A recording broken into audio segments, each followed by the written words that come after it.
ng talakayan, magsitidog muna ang gabos para sa satuyang pangadji. Dali ka, panginutan mo ang satuyang pangadji.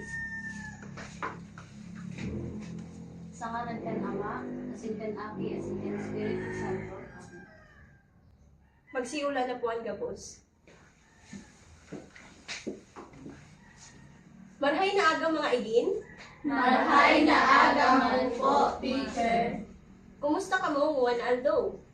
Ayos na mo, teacher. Row 1, si isa yung absent sa inyong linya. Mayo man po, teacher. Row 2 as in row 3. Mayo man po, teacher.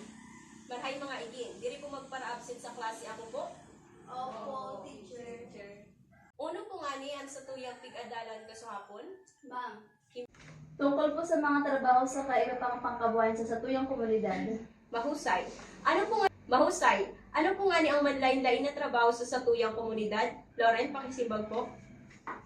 Para sira, para uma, asin tindera po, ma'am. Tama. Christina, ako pa po kay dadagdag? Panday po, ma'am, maestra, asin pulis. Tama. Mahusay mga igin. Muwan isin na ninyo ang manlain-lain na trabaho asin pangkabuhayan sa satuyang komunidad. Bago kita magpuon sa satuyang bagong leksyon, magkakaagko muna kita ng aktibidad na inaapod na picture description. Ako kaninyo ipapabayad ng mga retrato asin sasabihin ninyo kung ano ang nasa retrato asin sari ito ginagamit. Naiintindihan po ba mga igin? Opo, teacher. Ano ang nasa retrato? Tubig. Tama. Sari po ginagamit ang tubig. Sa pagkaligos, pag-inom, asin paglaba po. Mahusay. Anong trabaho ang nangangaipuhan sa tubig? Pagmahugas sa pinggan sa kalendarya. Ano pa po? Bumbero. Mahusay mga igin. Sa ikadalawang retrato, uno ang sa indong nababayad. Ilaw.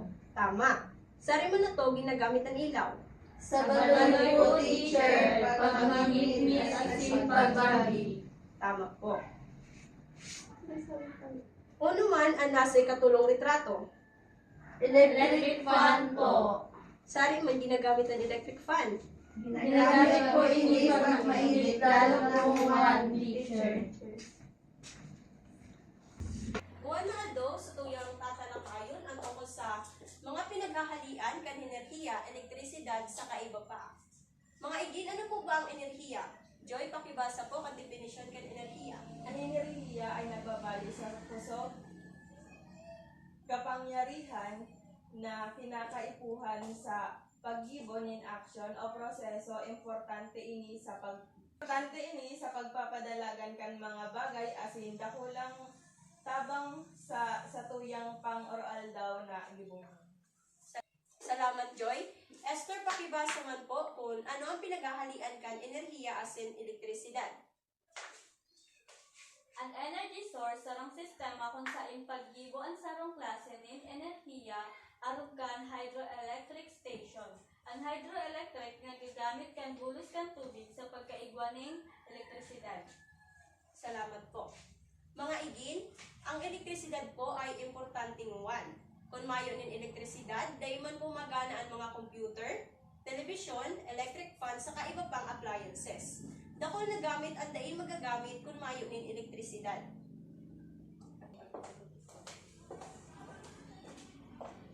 Ngunyan mga igin, agko kaninyo babasahon na istorya na agkukoneksyon sa satong leksyon. An maaksayang si Ma, ni Greta Laura M. Cadlong, isinabikol ni Grace Hugh Rabelas. Sarong aldaw, binuksan ni Maki ang sa indang gripo. Mauubos daw ang tubig kung dai kupunduhon ang gripo, hapot niya sa sadiri. Pinabayaan lang ni Maki na magbulos ang tubig sa gripo. Naglipas ang 10, 20, 30 minutos hanggang 2 oras. Dai pagiraray na uubos ang tubig sa gripo. Dai talaga nauubos ang tubig, sabi ni Maki sa sadiri. Naglipas pa ang 2 oras na dai talaga nagpundo ang pagbulos kan tubig sa gripo. Nangaturog si Maki sa paghalat na magpundo ang tubig sa pagbulos. Dai naghaloy, nagpundo ang pagbulos kan tubig sa gripo. Aha, nagpundo man giraray. Naubos na ang tubig, kurahaw niya. Nakamatinin pagkapaha si Maki, alagad dainin tubig sa pitsel. dainin tubig sa gripo. Naghagad siya ng tubig sa kataraid, alagad mayo sinda ng tubig. Dainin tubig maski sain. Tao'y manindo ako ng tubig, makusog na kurakaw ni Maki. Maki, Maki, abot kan sa iyang ina. Napagmata si Maki, ano ta naghihibik ka? Nagsusobra na ang tubig sa balde, dahil mo na naman pigpundo ang gripo. Sabi ka ini. Salamat nanay, salamat na nagbalik na ang tubig, sabi ni Maki. Naglalas ang sa iyang ina sa sinabing ini ni Maki. Ano ang ginibo ni Maki? Binuksan ang saindang gripo. Dahil pinuha ang pagbulos sa pinapayaan lang. Taano ka ginibo niya ito? Para isiyong hindi maubos pa ang tubig. Nguwan, ano ang nangyari sa iya? Nagturo po si Maki asin na nag-iinipiyan na nakamatiyan ni pagkabaha. Alagad mayo asin dahil tubig maski sari. Magaling mga igin. Ano man ang sinabi ni Maki, kan sabihin ka sa iyang ina na nagbubulos ang tubig sa gripo. Nagpasalamat po yan, teacher, sa nagbalik na ang tubig. Nguwan mga igin, para sa Indo, tama ba ang ginibo ni Maki? Taano iyo asin takno dire. Dili po, teacher, nagsasalang po iya sa tubig. Kamu mga igin, gigibuhon ba ninyo ang araw ko ginibo ni Maki? Dili po, teacher. Tama po ang mga igin. Nguwan mga igin, magkakaago kita ni pangkatang gibuhon. So, ang gigibuhon ninyo, may gibo ka mo ni poster making. Kada grupo magkakaago ni temang gigibuhon. Ang unang grupo, poster na nagpapahilin ng pagtaong halaga sa elektrisidad.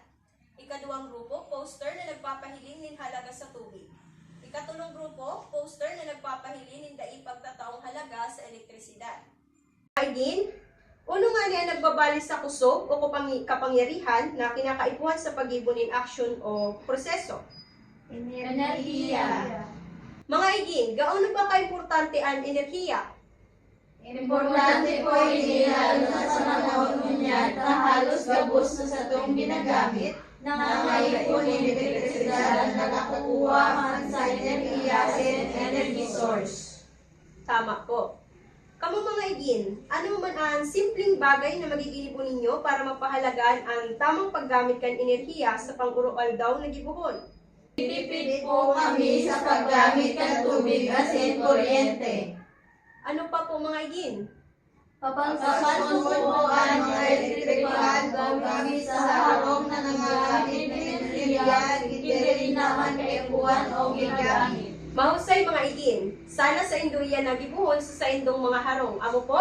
Amo po, teacher. Nguwan mga igin, agwa ko sa inyong itataon nagibuhon.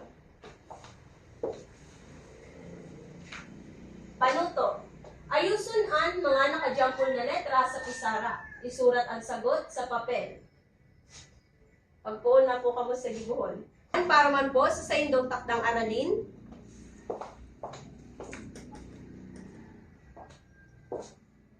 Isurat ang tama kin ang ginigibo nagpapahiling ng pagpapahalaga sa enerhiya asin sa lakman kindire.